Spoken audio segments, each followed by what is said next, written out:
उस समय ज्यादा जरूरत है, सबसे ज्यादा जरूरत होती है जड़ में पहली, और दूसरी अवस्था है कोथ में उसे ताकत की जरूरत है। क्यों? वो कई जगह उसको बाली भी बन रही है, उसके अंदर बाली में दाना भी बनना है। कहाँ से लाएंगे आप? भाई ऊपर की तरह भागेगी तो ऊपर ही भाग जाएगी। हाँ, अगर ऊपर की तरह चुम ना भागोगे तो ऊपर ही भाग जाएगी, आकाश में उड़ जाएगी। हाँ, यानी पैदावार बहुत कम हो ना जाएगी। रहेगी। यानी और ऐसे ही हो तो ऊपर ही उड़ जाते हैं। यानी हमारी फसल जो है जमीन से जुड़ी रहनी चाहिए, जमीन से जुड़ रहनी चाहिए। आप कह रहे हो कि मैं 2 स्प्रे करूंगा, तो ऐसा बहुत सारे किसान भाई सोचेंगे एक बार लगता है जो 60-65 दिन के लगभग में लग जाता है। मैक्रोन्यूट्रेंट 60 दिन से पहले लग जाते हैं, इसमें डीएपी, पोटास, यूरिया। एक बार यूरिया लगाया है, केवल एक बार। उसके बाद आपने क्या लगाया इसमें? 2 महीना यानी कि 60 दिन तक तो हमने जो पोटास डाली है, डीएपी डाली है और यूरिया लगाया है, तो उसे भोजन मिल रहा है पौधे को। लेकिन 60 दिन के बाद में जो भोजन उसका कम हो जाता है, तो हमें कुछ और भोजन पौधे को जरूरत होती है, कुछ भोजन की। हमारी फसल जो गबोट अवस्था में आ रही है, फुटाव रुक चुका है, बाली निकलने की तैयारी हो रही है, उस समय पर हमारे किसान भाई क्या लगाएं जिससे उनकी जो है बाली मोटी हो, बाली लंबी हो, जिससे पैदावार बढ़ जाए? पोटास बहले में, मतलब डीएपी कम कर लें और पोटास बढ़ा लें वहाँ थोड़ी सी। तो जैसे सर आप कह रहे हैं कि डीएपी की मात्रा कम कर लें, तो डीएपी की मात्रा कितनी रखें? सबसे बड़ी किसानी की गलती क्या है कि पानी को ज्यादा लगाता है, पहला पानी।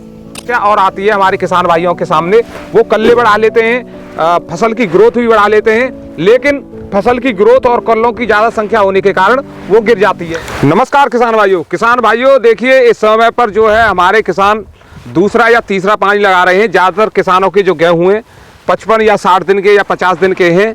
तो ऐसे में हमारे किसानों के सामने ये समस्या आ रही है कि ये जो समय है ऐसा समय है जब या तो बहुत सारे किसान भाइयों की फसल में गबोट अवस्था है, तो ऐसे में हमारे किसान भाई क्या करें कि जिससे उनकी बाली लंबी मजबूत और दाना मजबूत, जिससे पैदावार बढ़ जाए। क्योंकि जब बाली लंबी होगी और दाना मजबूत होगा तो पैदावार अवश्य बढ़ेगी। वहीं एक समस्या और आती है हमारे किसान भाइयों के सामने, वो कल्ले बढ़ा लेते हैं, फसल की ग्रोथ भी बढ़ा लेते हैं, लेकिन फसल की ग्रोथ और कल्लों की ज़्यादा संख्या होने के कारण वो गिर जाती है। तो आज हमारे साथ किसान हैं, ये पूरी जानकारी देंगे कि अपनी फसल की देखभाल शुरुआत से ऐसी कैसे करें कि पौधा मजबूत हो और बाली मजबूत आए। तो नमस्कार जी। नमस्कार भैया। तो सबसे पहले अपना परिचय दें। मेरा नाम है अवधेश सिंह, गांव सोनौठ, जिला अलीगढ़। तो सर सबसे पहले हमें ये बताइए कि हमारे किसान भाई जो है कल्लों की संख्या बहुत अधिक बढ़ा लेते हैं और हाइट भी बहुत अधिक बढ़ा लेते हैं, जिससे किसानों की जो है आपने देखा होगा फसलें गिर जाती हैं, जिससे पैदावार कम हो जाती है।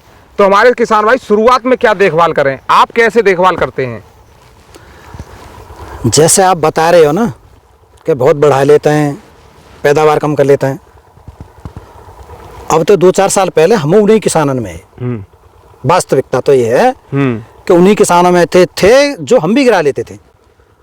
अच्छी मतलब सबसे बढ़िया दिखने में हमारा लगे, लेकिन वो दिखने में बढ़िया तो हो जाता, लेकिन कभी पैदावार कभी उसकी अच्छी नहीं होती थी, नहीं आती है, बिल्कुल नहीं आ सकती। और यही समस्या हमारे किसान भाइयों के सामने बनी हुई है। बनी हुई तो इसीलिए है कि एक सस्ता फर्टिलाइजर है यूरिया, समझ गए? क्योंकि किसान की जेब थोड़ा, मैं भी किसान हूँ, तो भाई अनाप शनाप लगाते हैं। यानी यूरिया की मात्रा हमारे किसान भाई खेती में ज्यादा उपयोग कर रहे हैं और लापरवाही से पानी लगाते हैं। तो सर जब आप ये कह रहे हैं कि हमारे किसान भाई यूरिया का ज्यादा उपयोग करते हैं, तो सही मात्रा क्या है और सही समय क्या है? कितने समय तक हमारे किसान भाई गेहूं की खेती में यूरिया का उपयोग करें? देखिए, पहले मैं आपके टॉपिक से पहले मैं एक बात और आपको बता दूं कि सबसे बड़ी किसानी की गलती क्या है कि पानी को ज्यादा लगाता है। पहला पानी ज्यादा लगा देते हैं, लापरवाही से लगाते हैं। पहला पानी कम से कम, मतलब इतना लगाना चाहिए कि जितना कम से कम लगे, मतलब हल्के से हल्का, मतलब पानी घूम जाए हल्का हल्का, या तो क्यारी से हो या उसकी ज़मीन ऐसी हो, समझ गए? सबसे पहली गलती तो ये है कि पहले पानी ज़्यादा लगा देते हैं और ज़्यादा लगाने के बाद में फिर पौधा उसका बैठ जाता है, मतलब पौधा रुक जाता है, पीला हो जाता है। तो फिर अनाप शनाप यूरिया या अदरवाइज मतलब उन्होंने में खर्चा बढ़ जाता है, खर्चा बढ़ाते हैं। सबसे पहली बात, पानी कम से कम लगना चाहिए, पहला पानी। दूसरी बात कि डीएपी इतनी ना लगाए के जितने पैसा की मानक सब सोच करो 10 किलो डीएपी 1 बीघा में बोई जा रही है, तो लगभग आपके 1400-1500 रुपये की डीएपी मिली है ज़्यादा से ज़्यादा लोगों ने। तो 1500 रुपया में और 200 रुपये बढ़ाए के 1700 रुपया को या तो एनपीके ले लें, एनपीके या पोटास बह लें वहाँ में, मतलब डीएपी कम कर लें और पोटास बढ़ा लें वहाँ में थोड़ी सी। तो जैसे सर आप कह रहे हैं कि डीएपी की मात्रा कम कर लें, तो डीएपी की मात्रा कितनी रखें? 7 किलो पर्याप्त है। 7 किलो डीएपी बिल्कुल। और उसके साथ आप कह रहे हैं यूरिया 5-6 किलो यूरिया पोटास ले लें, सॉरी भूल गया मैं। अच्छा 6 किलो पोटास ले सकते हैं। बिल्कुल। यानी 1 एकड़ में 30 से 35 किलो डीएपी हमारे किसान भाई डाल सकते हैं और 25 से 30 किलो पोटास डाल सकते हैं। अब बात करते हैं सर यूरिया की। यूरिया का उपयोग हमारे उस किसान भाई किस तरह से करें जिससे उनकी जो फसल है उसकी हाइट सही रहे, बाद में जाके दिक्कत ना आए जो गिर जाती है उसकी। ऐसा है कि यदि पानी जमीन अगर मोटी है, पानी मानती है, तो यूरिया 20 किलो बिया लगा लें, 10 किलो पहले और 10 किलो बाद में। यदि जमीन पानी की ऐसी है कि जो आराम से पी लेती है, कोई नुकसान नहीं है पानी का, तो 15 किलो पर्याप्त है। यानी जिस 1 बीघा में। जो खेत ऊंचे के हैं जिनकी पीली मिट्टी है उन खेतों में पानी के बाद यूरिया लगाया जाए। पानी के बाद यूरिया लगाया जाए 7 किलो बीघा। 7 किलो का बीघा से और 7 किलो दोबारा में लगा दें। 7 किलो दोबारा में। अब जो खेत जो है निमान के हैं जिनकी मिट्टी या तो काली है या फिर चिकनी है, उन खेतों में यूरिया का उपयोग पानी से पहले करें। 10 किलो यूरिया पहले डालना चाहिए। पहले डालें, उसके बाद जब पानी लग जाए उसके कितने दिन बाद डाल सकते हैं हमारे किसान भाई, या फिर दूसरे पानी के लिए ले जाएं? पानी में जब पैर अंदर ज्यादा ना जाए, मतलब पैर ना ज्यादा दबाए, उस समय पर वो डाल सकते हैं। उस समय डाल सकते हैं। जिन खेतों की जो है चिकनी मिट्टी है या फिर दोमट मिट्टी है उन खेतों में। तो सर ये तो हो गई हमारी यूरिया की बात। आपने दोनों तीनों तरह की मिट्टी के बारे में आपने बता दिया। सर बहुत सारे किसान भाई ऐसा करते हैं कि उनकी जो है गेहूं 55 दिन का है, 60 दिन का है, गबोट अवस्था में चल रहा है, तो वो कहते हैं कि यूरिया डाल दो बाली लंबी निकलेगी। नहीं, यूरिया 55-60 दिन के बाद में उसका कोई रोल नहीं है। उसका कोई रोल नहीं है, सिर्फ और सिर्फ उसका इतना उसका रोल है कि वो पत्ते बढ़ा देगा और पलवार बढ़ा देगा और जड़ को कमजोर करेगा। यानी ऊपर से फसल तो बहुत अच्छी लगेगी लेकिन अंदर से बिल्कुल खोखली हो जाएगी, नीचे से कमजोर हो जाएगी। जैसे आप शुरुआत आपने करी जहाँ तक गिरा देते हैं, वही फसल ज्यादा गिरती है जिसमें कि यूरिया ज्यादा लगता है, अन्य चीजें कम लगती हैं। तो सर ये जो हम बात कर रहे हैं फसल गिर जाती है, आपने भी कहा है कि मैं पहले मेरी भी फसल गिर जाती थी। बिल्कुल। तो उससे हमारे किसानों का नुकसान कितना हो जाता है? नुकसान इतना हो जाता है कि हमारे बड़े भाई साहब हैं, वो हमेशा कम से कम लापरवाही थे, कम यूरिया लगाते, हम ज़्यादा लगाते उनते बहुत ज़्यादा, और दिखवे में उनते बहुत अच्छे लगते, लेकिन वो गेहूं उन्हीं के ज़्यादा तुलते। बिल्कुल। लगभग 20-25% का नुकसान तो हो जाता होगा। हमारे 3 कुंटल भी आके, उनके 4 कुंटल भी आके, 2-2.5 मन भी आके नुकसान हो, यानी 25% का नुकसान हो जाता है। 2 बार गिर जाते लगे भाई यूरिया के, एक बार पानी मतलब पकवे तो पहले 2 बार गिर जाते थे, तो इधर को। तो सर जैसे आपने बता दिया कि 2 बार में हमें यूरिया का उपयोग करना है, लेकिन जब हमारी फसल जो गबोट अवस्था में आ रही है, फुटाव रुक चुका है, बाली निकलने की तैयारी हो रही है, उस समय पर हमारे किसान भाई क्या लगाएं जिससे उनकी जो है बाली मोटी हो, बाली लंबी हो, जिससे पैदावार बढ़ जाए? माइक्रोन्यूट्रेंट, क्योंकि सल्फर तो पानी में लग जाती है, पानी से पहले या पानी के बाद यूरिया में, उसके बाद माइक्रोन्यूट्रेंट लगवाएं बढ़िया कंपनी के। तो सर ये स्प्रे के द्वारा दिए जाने चाहिए या फिर जमीन में डाले जाने चाहिए? सबसे ज्यादा काम करने वाले तो स्प्रे के होते हैं। सबसे ज्यादा बढ़िया काम। तो इसके दिनों की बात करें तो हमारी जो गेहूं की फसल है लगभग कितने दिनों की हो तो अब उस समय पर ज्यादा अच्छा काम करेगा? लगभग 2 महीना के बाद, यानी 60 दिनों के बाद हमारे किसान भाई उपयोग कर सकते हैं। 2 महीना यानी कि 60 दिन तक तो हमने जो पोटाश डाली है, डीएपी डाली है और यूरिया लगाया है, तो उसे भोजन मिल रहा है पौधे को।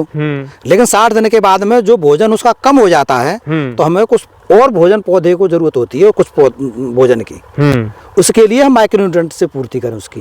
फिर कोथ में जाके जब कोथ फूलना शुरू हो जाए, तो उसमें थोड़ा और एक कोई फंगीसाइड, इंसेक्टिसाइड थोड़ा बहुत अगर चैपा है तो, और उस समय हम 05234 की स्प्रे या सेमी फॉस आता है 11 का डीएपी लिक्विड में, आप उसकी स्प्रे कर सकते हैं। बढ़िया होगा। तो जैसे हमारे कुछ किसान भाई हैं कि मेरा 15 किलो बीघा का 15 किलो, अगर आपको बताऊं तो तुम शायद कोई वीडियो देखेगा तो कहेगा पागल बना रहा है ये आदमी। ये ज्यादा से ज्यादा मतलब लास्ट 9-10 किलो बीघा का यूरिया लगाया इसके अंदर, बस केवल वो कितनी बार में दिया? एक बार यूरिया लगाया है, केवल एक बार। उसके बाद आपने क्या लगाया इसमें? बस एक बार स्प्रे किया है माइक्रोन्यूट्रिएंट का। अभी आपने एक बार स्प्रे कर भी दिया इसमें? हाँ बिल्कुल। ये 64 दिन की फसल हो गई, 64 दिन की, और एक बार और होगा। यूरिया नहीं लगेगा। यानी आप 2 बार माइक्रोन्यूट्रिएंट लगा रहे हैं? नहीं, माइक्रोन्यूट्रिएंट दो बार आम में माइक्रोन्यूट्रिएंट और मैक्रोन्यूट्रिएंट। अच्छा। यानी मैक्रोन्यूट्रिएंट होता है फर्टिलाइजर के अंदर, जैसे कि पोटास है और डीएपी है और तुम्हारा ये इसमें यूरिया, नाइट्रोजन है। और लेकिन जो माइक्रोन्यूट्रिएंट हैं इनमें आती है जैसे फेरिस है, मैग्नीशियम है, कॉपर है। ये आप लगाते हैं? कोई लगाता है गेहूं के अंदर? नहीं, बहुत सारे किसान भाई नहीं लगाते। लेकिन पौधे को तो हर पौधे को जरूरत है। तो सर आपने पहली स्प्रे में कौन कौन सी दवा, ये माइक्रोन्यूट्रिएंट लगाया है कि मैक्रोन्यूट्रिएंट लगाया है? मैक्रोन्यूट्रिएंट तो फर्टिलाइजर के अंदर आता है, मैक्रोन्यूट्रिएंट तो लग चुके। हाँ, बुवाई नहीं ऐसा है ना, आप कह रहे हो कि मैं 2 स्प्रे करूंगा, तो ऐसा बहुत सारे किसान भाई सोचेंगे। एक बार लगता है जो 60-65 दिन के लगभग लग जाता है। मैक्रोन्यूट्रिएंट 60 दिन से पहले लग जाते हैं, इसमें डीएपी, पोटास, यूरिया और तुम्हारी ये सल्फर इसमें आ गई। ठीक। अब माइक्रोन्यूट्रिएंट में आता है जिंक, मैग्नीशियम, सल्फर, जो मैंने आपको बताए। ठीक, ये हो गया। अब तीसरी स्प्रे हो गई, वो फिर दोबारा से मैं आपको बताया 05234 है, 05234 या सेमीफॉस है, एक फंगीसाइड। और अगर मौसम बिगड़ रहा है, चैपा वाली शिकायत है, तो एक इंसेक्टिसाइड डलवा दो। नहीं ऐसा सर 05234 की, तो इस पे अभी से किसान भाई करने लगे 58 दिन, 60-65 दिन तक तो लगभग भाई हमारी जो डीएपी इसके अंदर हमने डाला है उसकी ताकत तो अभी चल रही है ना। जब पौधा की जब अवस्था होगी, बाल उसकी होगी कोथ में, तो उस समय क्या डालेंगे? जब सब अब डाल देंगे तो वो जब तक का उसका भोजन पूरा हो जाएगा नहीं होगा। उस समय ज्यादा जरूरत है, सबसे ज्यादा जरूरत होती है जड़ में पहली, और दूसरी अवस्था है कोथ में। उसे ताकत की जरूरत है। क्यों? वो कई जगह उसको बाली भी बन रही है, उसके अंदर बाली में दाना भी बनना है। कहाँ से लाएंगे आप? यानी सही समय पर सही माइक्रोन्यूट्रिएंट का उपयोग करना भी बहुत जरूरी है। इस बात की भी जानकारी होना जरूरी है कि किस समय पर कौन सा माइक्रोन्यूट्रिएंट हमें लगाना चाहिए। जब पौधे को पूरा पर्याप्त भोजन मिलेगा तो पौधा अच्छा होगा। आप देखें। देखो, तो ये देखिए, सबसे पहले ये बता दें कि मतलब जो है, देखिए एक तरह से मतलब जो है इसका जो है पास मिलाओ, देखिए तना कितना मजबूत है, एकदम मजबूत तना है। और कोई भी मतलब ये ऐसा नहीं लग रहा कि बहुत ज्यादा ऊपर की तरफ भाग रही है। अभी हुई है इसमें, आप 8 दिन बाद आके देखना। हाँ, ये कोई ये नहीं कहेगा कि ये एक बार यूरिया का गेहूं है। लेकिन 15 किलो लास्ट है मेरा यूरिया। 2 बार में लगता है, लेकिन किसी में आज इसमें तो एक ही बार लगा है। लेकिन बहुत सारे किसान भाई तो ये सोचते हैं कि हमारी फसल ऊपर की तरफ क्यों नहीं भाग रही है। भाई ऊपर की तरह भागेगी तो ऊपर ही भाग जाएगी। हाँ, अगर ऊपर की तरह चुमना भागोगे तो ऊपर ही भाग जाएगी, आकाश में उड़ जाएगी। हाँ, यानी पैदावार बहुत कम हो रहेगी। यानी और ऐसे ही हो तो ऊपर ही उड़ जाते हैं। यानी हमारी फसल जो है जमीन से जुड़ी रहनी चाहिए, जमीन से जुड़ी रहनी चाहिए। उसको पोषक तत्व तो पूरे मिलने चाहिए, जो होते हैं। 7-8 पोषक तत्व उस जमीन पौधे को मिलना चाहिए। 7-8 देता है परमात्मा, समझ गए। बाकी फिर ठीक ही होगा, फिर बाकी किसान को करना है। तो ये देखिए, जो हमारी फसल जो है उसका सही समय पर सही फर्टिलाइजर का उपयोग करना बहुत अधिक आवश्यक है। बहुत सारे किसान भाई बिना जरूरत के यूरिया का उपयोग करते हैं, जिसके कारण उनका बड़ा नुकसान होता है, क्योंकि फसल गिर जाती है और फसल गिरने के बाद 25 से 30% तक नुकसान हो जाता है। तो ये जो फसल आप देख पा रहे हो बिल्कुल सही चल रही है। और हमारे जो किसान भाई हैं इनका ये कहना है कि जब आपकी फसल जमीन से जुड़ी रहेगी, यानी आपकी फसल की जड़ें मजबूत होंगी, तना मजबूत होगा, तो आपकी फसल में जो बाली निकलेगी वो मजबूत और लंबी निकलेगी, दाने तंदुरुस्त होंगे, और दाने तंदुरुस्त होंगे तो पैदावार अपने आप बढ़ जाएगी। तो सर एक जानकारी और लेना चाहूँगा, जो इस तरह से आप खेती कर रहे हो, इससे आपकी पैदावार कितनी आ जाती है? 10 से 12 मन, 10 मन से 12 मन बीघा तक की, यानी 50 मन से 60 मन प्रति एकड़ के हिसाब से। तो ये देखिए, ये जो अपनी पैदावार बता रहे हैं, इसकी एक वीडियो हम बाद में भी जारी करेंगे, किस तरह से इनकी पैदावार निकलने वाली है। जब इनकी खेत में बाली देखने को मिलेंगी, कितनी लंबी है, कितनी मोटाई है, ये सब आपको दिखाएंगे। तो आप हमें सब्सक्राइब और फॉलो कर लें। नमस्कार, धन्यवाद।